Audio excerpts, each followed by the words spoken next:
A very important part of a police officer's job, and something that all officers are required to do, is attend court. Criminal court and traffic court. Unless the calls are backed up and they just can't afford to take another car off the road, if you're on duty, you're going. There's no getting out of it. And cops that are off duty, they may spend every day when they're off duty in court. Some by choice, some not so much. What do you want to discuss now? My favorite color? Now, that's not necessarily a bad thing. If you're off duty and you attend court, you get paid when you go. Some officers prefer it. It can be very lucrative. Some officers want nothing to do with court. They just want their days off to be their days off. They don't even want to think about their job. But this video isn't really about going to court. It's what happens at court. You know what a lot of police officers hate more than anything? Having to testify. They go up on the stand, their lips are shaking, their hands are shaking. Some have passed out, some have thrown up. I mean, it's very embarrassing, and it's a terrible thing. Unless you know the officer, then it's kind of funny and you can make fun of them after. When I was at police college, they covered this quite a bit. They had a mock courtroom set up and trials, and they talked about how mentally draining it can be. Being on the stand for 2 weeks straight, you're getting grilled by defense, cross-examined. The fact that it was very, very mentally draining.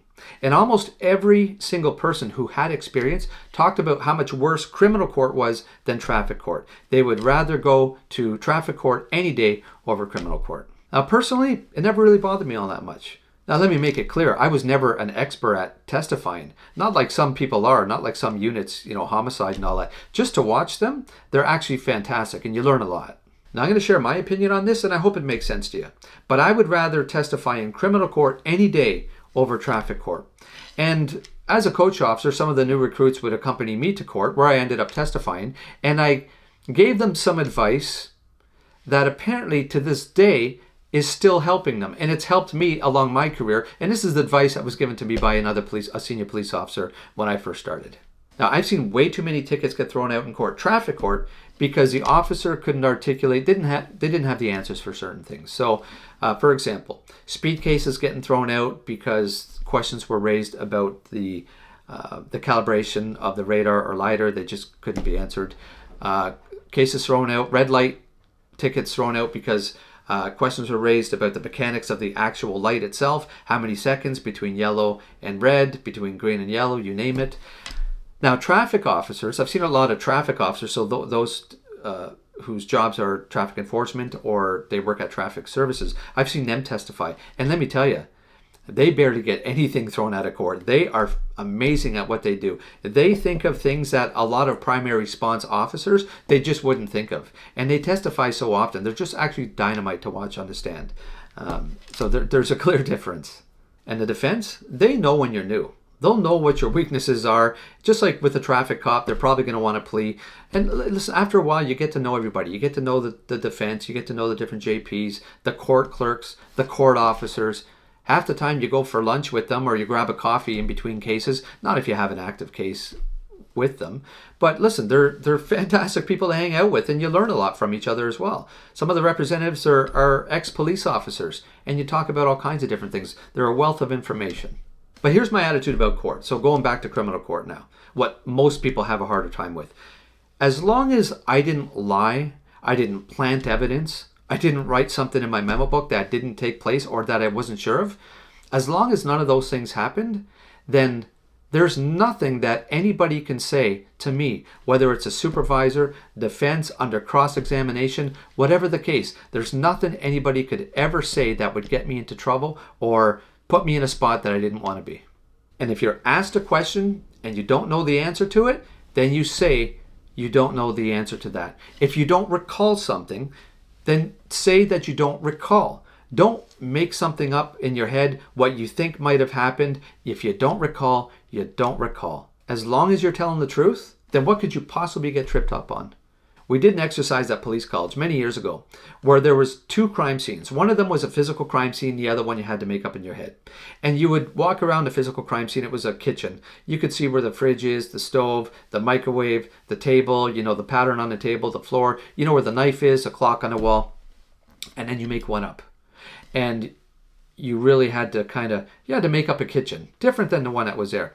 So basically, then they would ask you questions about the physical crime scene, and you were able to place everything. But the one that you made up in your head, they would go back as you're talking about it, and they would go back and say, where was the fridge again? Okay, great. You talk about it, and then you'd testify a little bit. Where was the knife again? Was it on the table, on the floor? You'd have to remember that. Where was the chair? Was the chair pulled out, or was it in? The one that you had to make up, it was impossible. You get somebody to grill you on the stand who's going back and getting you to remember things that you previously stated. It was almost impossible to do. You got to have a picture perfect memory and be the best liar. I hope I'm not confusing you with this story here, but anyways, it was very interesting. So if you're up there testifying and you're getting grilled and you're admitting that you don't know the answer to that question, or you don't recall, even though you don't know the answers, you will exude confidence, and everybody in the room will feel that confidence, and they'll know that you're being truthful, you're being honest. That's it. That's my advice. It's actually so easy that it doesn't even feel like I'm giving advice. And I believe that most officers do this anyways, but just to have somebody say to you, really, what could they possibly trip you up on? And you go with that attitude, yeah, good point. What do I have to be nervous about? There's nothing that I am going to get tripped up on the stand and I'm going to look like a fool. All right, sure. There's still things that you're going to have to do which will ultimately help you become better at testifying. I mentioned earlier watching traffic services or some of the homicide detectives. They know what to do. They anticipate what they're going to be asked. And next time you're at a crime scene, because you were grilled and you didn't know those answers, you'll know what to look for next time. So you'll still need to get better. The advice I gave is the most basic. You'll still need to get better with your observations, of course.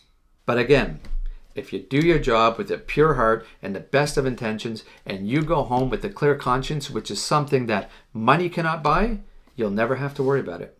I decided to make this video because I was talking to an officer I coached about 15 years ago. He remembers the advice. He brought it up to this day, and it also came up as a comment in one of my other YouTube videos. Listen, advice to new police officers, a clear conscience, it's something money can't buy.